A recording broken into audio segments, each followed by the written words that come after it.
Hello, so in this video, I am going to explain the grammar topic of dangling modifiers. And a dangling modifier is just a phrase or clause, so a group of words, that is not clearly connected to the subject or the word that it's supposed to describe. Okay, so it's just a group of words that are kind of misplaced, and that's why we get the term dangling. Okay, so dangling modifiers, they basically can just make a sentence more confusing and unclear. So we do not want dangling modifiers in our writing, as it kind of makes what we are trying to say a little bit unclear or confusing. So an example of a dangling modifier would be right here in this sentence. Choosing carefully, the mushroom pasta looked delicious.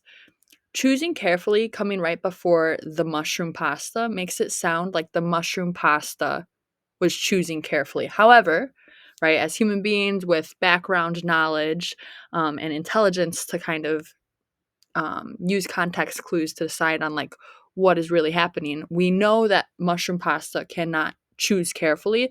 So therefore, it must be the person that is like being described. It's a human being that chose the mushroom pasta carefully. Okay. So when the modifier is incorrectly attached to a different person or thing, that it is not meant to describe is when we have a dangling modifier. Okay, so we just want to make sure that the order of our words and phrases are correctly attached so that the message we are trying to send is very clear.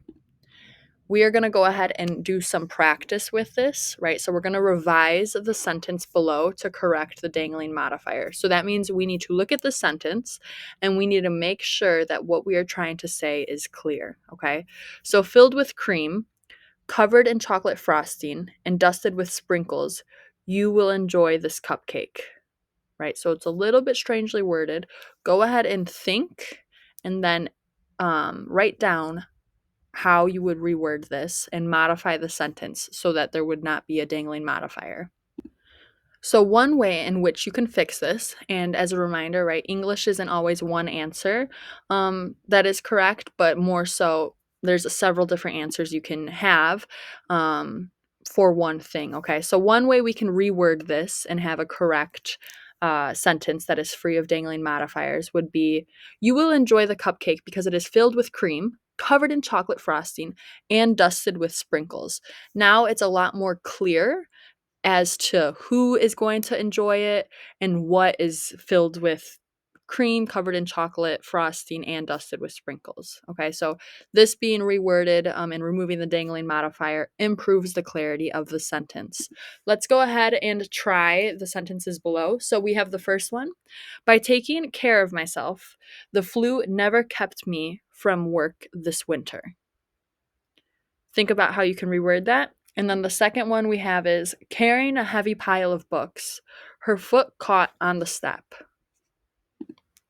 So the order of words that we have are a bit confusing. So if we are going to reword it to remove the dangling modifiers, we could say, the flu never kept me from work this winter because I took good care of myself. That way it has more active voice, right? The subject is clear, and what is happening to the subject is also clear. Second one, her foot caught on the step as she carried a heavy pile of books. Once again, right, it's very clear that whose foot is it? It's her foot. What happened to the foot? Oh, it got caught on the steps while she was carrying a heavy pile of books. Once again, right, the words are very similar. However, the order in which they are placed into the sentence really improves the clarity. Okay, so for our last practice, we have these two sentences. Go ahead, try and revise them on your own.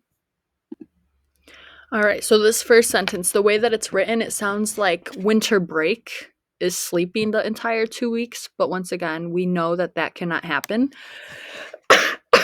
Excuse me, right?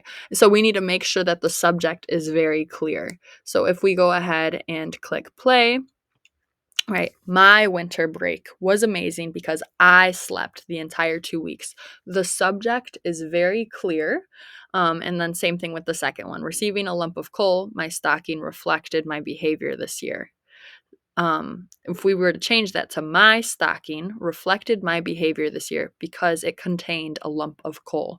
Once again, we have that connection to the subject, which makes what is trying to be said a lot more clear.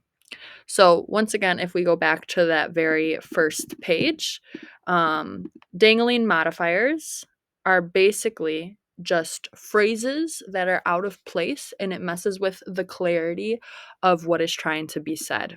Okay, so it's a phrase or clause that is not clearly connected. And as good writers, we strive to make sure that we have good clarity in our writing so that way our readers of whatever we're producing are able to understand whatever message we are trying to convey.